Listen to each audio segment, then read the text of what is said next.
नमस्कार जी, स्वागत है। आज का वीडियो बड़ा महत्वपूर्ण है जी। आपको पता है कंपोजिशन सप्लायर के ऊपर जो आज बात करने वाले हैं, आम तौर पे आप सब भूले बैठे हैं।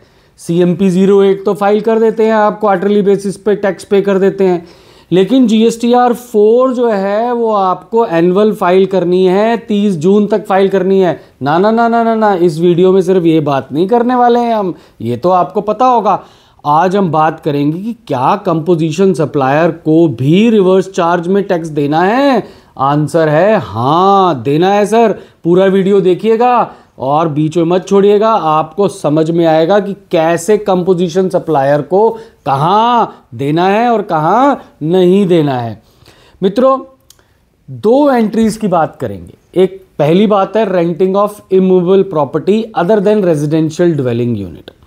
देखिए सर, अगर कोई प्रॉपर्टी रेंट पे ली है आपने और वो रेजिडेंशियल ड्वेलिंग यूनिट है, तो ध्यान से समझ लीजिए, अगर अनरजिस्टर्ड पर्सन ने रजिस्टर्ड पर्सन को वो किराए पर दी है तो रजिस्टर्ड पर्सन को RCM में टैक्स देना है।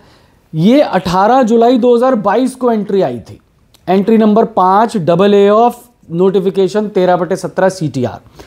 लेकिन इसमें एक एक्सेप्शन क्रिएट की गई कि अगर आप इंडिविजुअल हैं, प्रोपराइटर हैं और अपने रेजिडेंशियल पर्पसेस के लिए कोई रेजिडेंशियल ड्वेलिंग यूनिट किराए पर लेते हैं तो आपको RCM में टैक्स पे नहीं करना। कंपोजिशन के लिए भी ये एप्लीकेबल है, आपको RCM में टैक्स पे नहीं करना। मैं रिपीट कर रहा हूं, अगर कोई रेजिडेंशियल यूनिट आप URP से लेते हैं, आप RP हैं लेकिन आप रेगुलर नहीं, कंपोजिशन सप्लायर हैं, सेक्शन 10 के सप्लायर हैं, तो साहब उस केस में आपने अपनी रेजिडेंशियल पर्पसेस के लिए वो प्रॉपर्टी ली हुई है किराए पर, तो आपको RCM में टैक्स पे नहीं करना।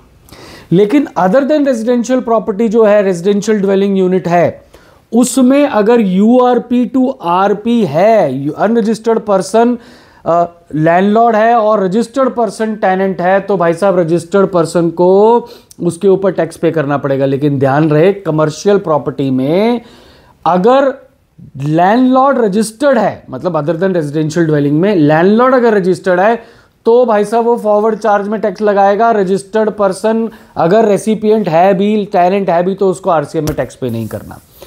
अब क्या कंपोजिशन सप्लायर अगर एक कमर्शियल प्रॉपर्टी किराए पर लेता है और अनरजिस्टर्ड पर्सन से लेता है, तो क्या उसको अपने RCM में टैक्स पे करना है?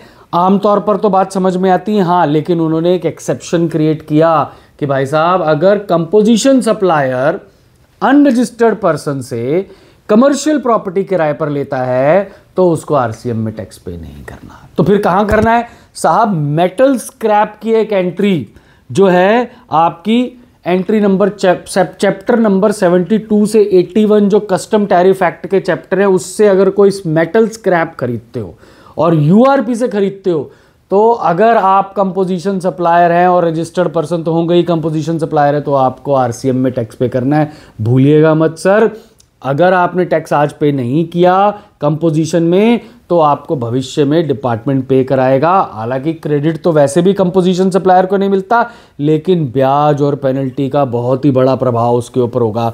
आपने अभी तक अगर ये वीडियो लाइक नहीं की है साहब, तो वीडियो लाइक करें, ज़्यादा से ज़्यादा शेयर करें ताकि सबका भला हो सके।